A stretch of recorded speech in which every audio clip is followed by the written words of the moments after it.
శ్రావణికి న్యాయం చేస్తానన్న విశ్వాసంతోనే ఉండు. నువ్వు ఈరోజు కోర్టులో వాదించింది బాగుంది చామ్. నేను నీకిచ్చే సలహా ఒక్కటే, లాయర్లు ఎప్పుడు నమ్మకంతో మాత్రమే వాదించకూడదు, సాక్ష్యాధారాలతో వాదించాలన్నదే బండ గుర్తుగా పెట్టుకో. అలాగే బాబు. ఏం ఆలోచించావు? ప్రస్తుతానికి ఏమీ లేదు బాబు. ఆధారాలు ఎక్కడి నుంచి తేవాలని ఆలోచిస్తున్నాను. శ్రావణికి గుళ్ళో పంతులు గారి సమక్షంలో పెళ్లి జరిగిందని చెప్పింది కదా, పంతులు గారినే సాక్షిగా తీసుకోనరా. అక్కడ ఇంకెవరన్నా ప్రత్యక్ష సాక్షులున్నారేమో చూడు. అక్కడ సీసీ కెమెరాలుంటే ఆ ఫుటేజ్ కూడా తీసుకో. అలాగే బాబు. కానీ పంతులు గారు కోర్టుకి రమ్మంటే వస్తారంటారా? అక్కడ సీసీ కెమెరాలు అసలు ఉండుంటాయా? ఎందుకు చెప్తున్నానంటే విక్రమ్ వాళ్ళ నాన్నగారు కూడా మామూలు వ్యక్తి కాదు కదా. ఈలోపు వాటిని తారుమారు చేసే ఆస్కారం ఉంది కదా. పోయినట్టేశాం, కానీ సాక్ష్యాలు గుళ్ళో తప్ప మనకి ఎక్కడా లేవు. ఇదొక అమ్మాయి జీవితం అని పంతులు గారికి చెప్పు, తప్పకుండా వస్తారు. రేపు నేను నీతో వస్తానులేచాం. థ్యాంక్స్ ప్రేమ్ బాబు. ఇంకొకటి, శ్రావణి విక్రమ్ గురించి చెప్పింది కూడా ఆలోచించు, రేపు నీకు ఉపయోగపడచ్చు.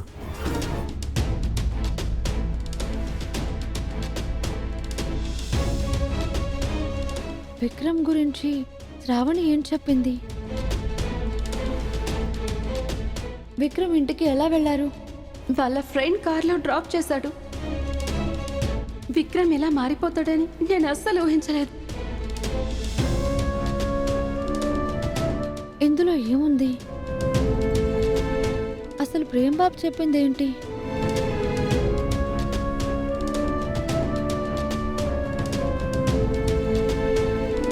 ఊళ్ళో మీకు పెళ్ళయింది పంతులు గారి సమక్షంలోనే కదా? అవును.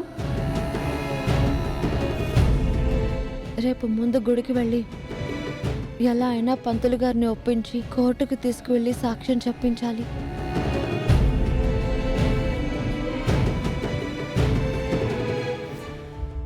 పంతులు గారు, మీ సాక్ష్యంతోనే శ్రావణి జీవితం ఆధారపడి ఉంది.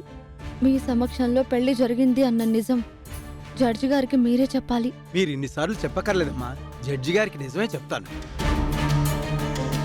పదండి.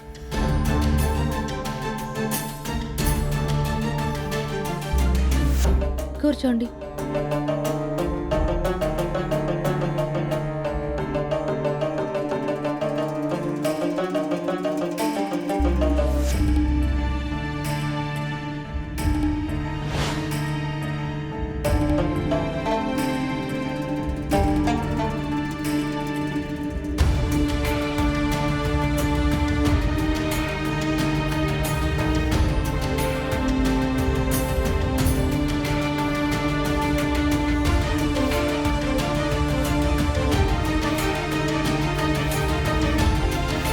కూర్చోండి.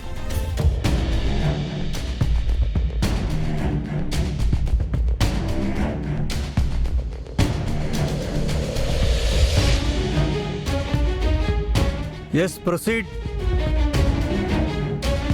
సాక్ష్యం తీసుకొచ్చాను యువర్ ఆనర్. ప్రవేశపెట్టండి.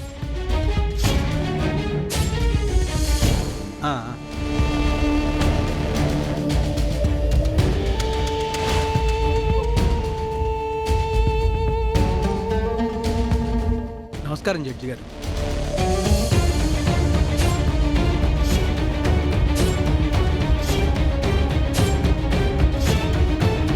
మీ పేరు? రాఘవ్ శర్మమ్మ. మీరు ఏ గుళ్ళో పూజారిగా ఉన్నారు? బంజారా హిల్స్ లో అమ్మవారి గుళ్ళు అమ్మ. వీళ్ళని మీరు గుర్తుపట్టారా?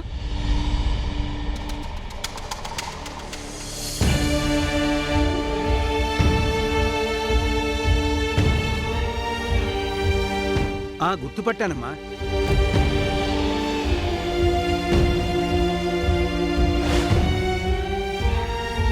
వీళ్ళకి పెళ్లి చేసింది మీరేనా?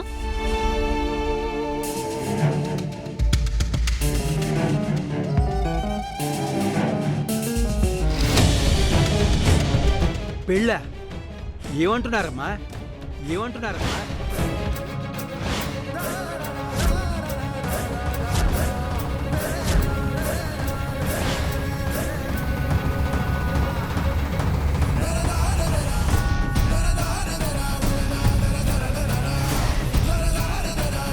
పంతులు గారు, మీ దగ్గరికి సాక్ష్యం కోసం చామంతి వస్తుంది.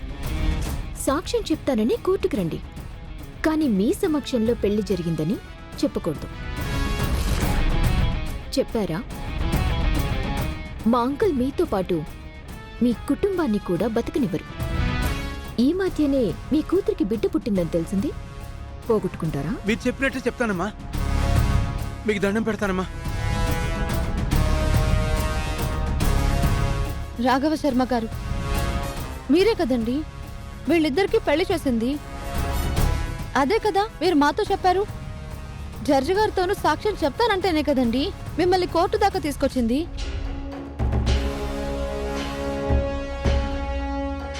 మీరెవరికీ భయపడవలసిన అవసరం లేదు. నిజాన్ని నిర్భయంగా చెప్పండి. నేనెవరికి భయపడటం లేదు జడ్జి గారు. నేను నిజమే చెప్తున్నాను. వీళ్ళకి నేను పెళ్లి చేయలేదండి.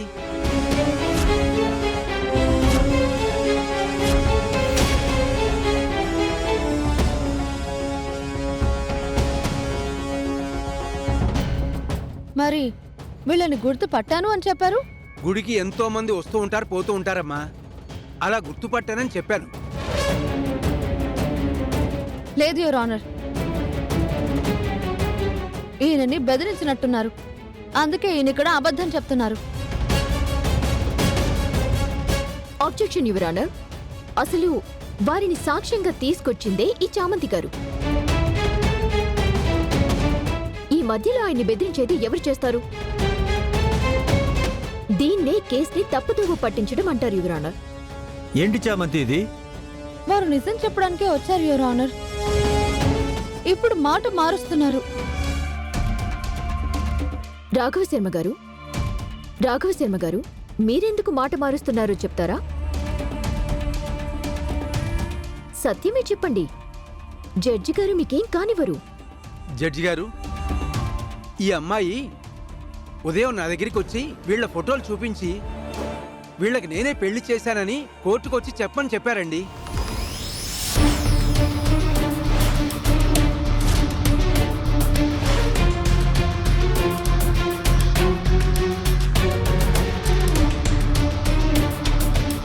నేను కుదరదంటే డబ్బులు కూడా ఇస్తామన్నారు. తప్పు కదండి. అందుకే మీ దగ్గర ఈ లాయర్ గారి గురించి నిజం చెప్దామని వచ్చాను.